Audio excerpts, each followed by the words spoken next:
시어머니가 위암 말기 판정을 받았습니다. 의사는 올해를 넘기기 어려울 것 같다고 했어요. 그런데 70세 시아버지는 여전히 매일 소주 3병을 마시며 고함을 지르고 있습니다. 평생을 이렇게 살아온 시어머니. 과연 이 병의 원인이 무엇일까요? 네, 저는 아무래도 시아버지가 발암물질인 것 같습니다. 아침 7시. 70세 시아버지가 일어나자마자 찾는 건 물 한 잔이 아니라 소주 한 병입니다. 야, 술 어디 있어? 큰 소리가 집안을 울립니다. 70세라는 나이가 믿기지 않을 만큼 우렁찬 목소리입니다. 시어머니는 벌써 부엌에서 아침 준비를 하고 계시죠. 몸이 아프시지만 감히 늦잠을 잘 수는 없으니까요. 점심시간에 또 소주 한 병. 저녁 시간에 또 소주 한 병. 하루에 소주 3병. 이게 벌써 몇십 년째 계속되고 있는 시아버지의 일상입니다. 내 말이 곧 법이다. 이게 시아버지의 입버릇입니다. 집안의 모든 일은 시아버지 뜻대로 되어야 하고 누구든 반박하는 순간 집안이 발칵 뒤집힙니다. 그런데 정말 웃긴 건 그 흔한 검정 봉투 하나도 들지 않으신다는 거예요.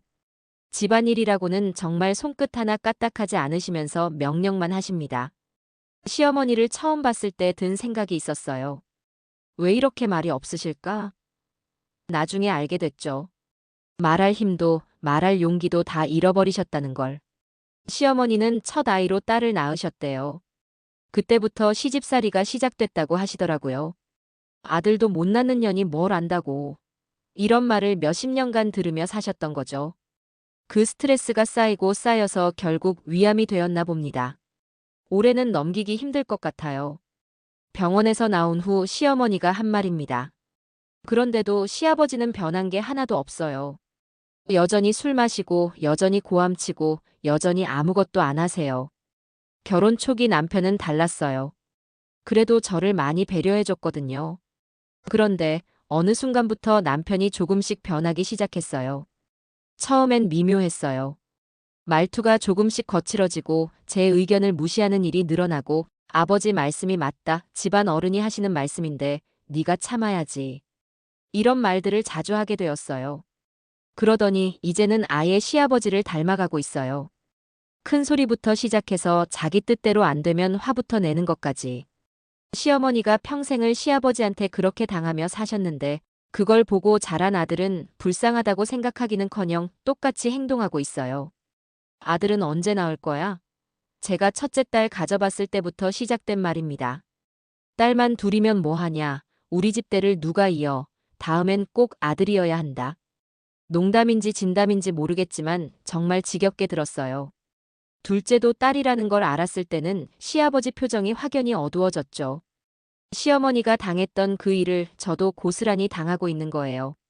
시대가 바뀌었다지만 이 집에서는 여전히 아들만이 소중한 존재인가 봅니다.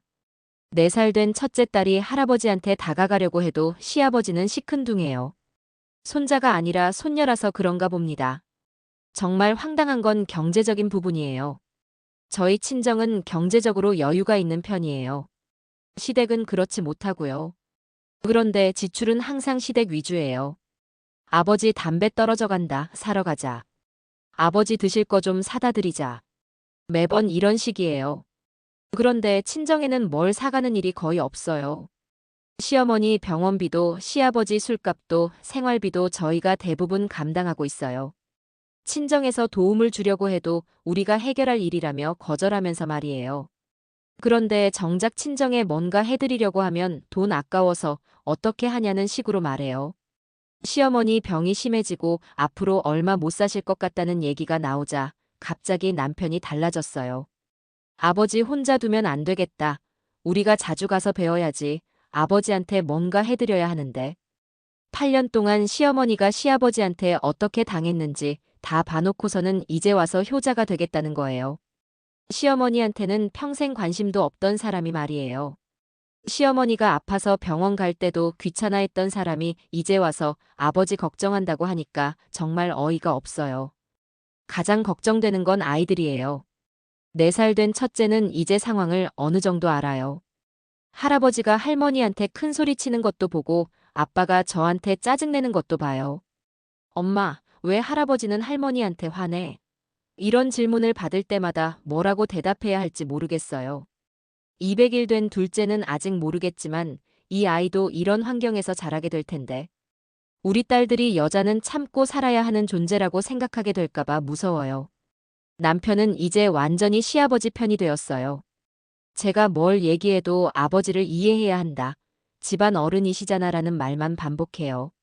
신우들도 별다른 도움은 안 되고 각자 자기 가정 챙기기 바빠해요. 시어머니는 이미 포기하신 것 같아요. 평생을 그렇게 살아왔는데 이제 와서 바뀔 거라고 기대하지도 않으시는 것 같아요. 저 혼자 이 모든 걸 감당해야 하는 상황이에요. 시댁은 경제적으로 어렵고 친정은 여유가 있지만 그걸 활용할 수도 없고 남편은 점점 시아버지를 닮아가고 시아버지는 여전히 아들 타령만 하고 그래도 하루하루 살아가야 해요. 아이들 때문에라도. 아침에 일어나서 아이들 밥 먹이고 시어머니 병원 모시고 시아버지 눈치 보면서 집안일하고 가끔은 이 모든 게 꿈이었으면 좋겠다는 생각이 들어요. 눈 뜨면 제가 시집 오기 전으로 돌아가 있으면 얼마나 좋을까요? 하지만 현실은 현실이에요.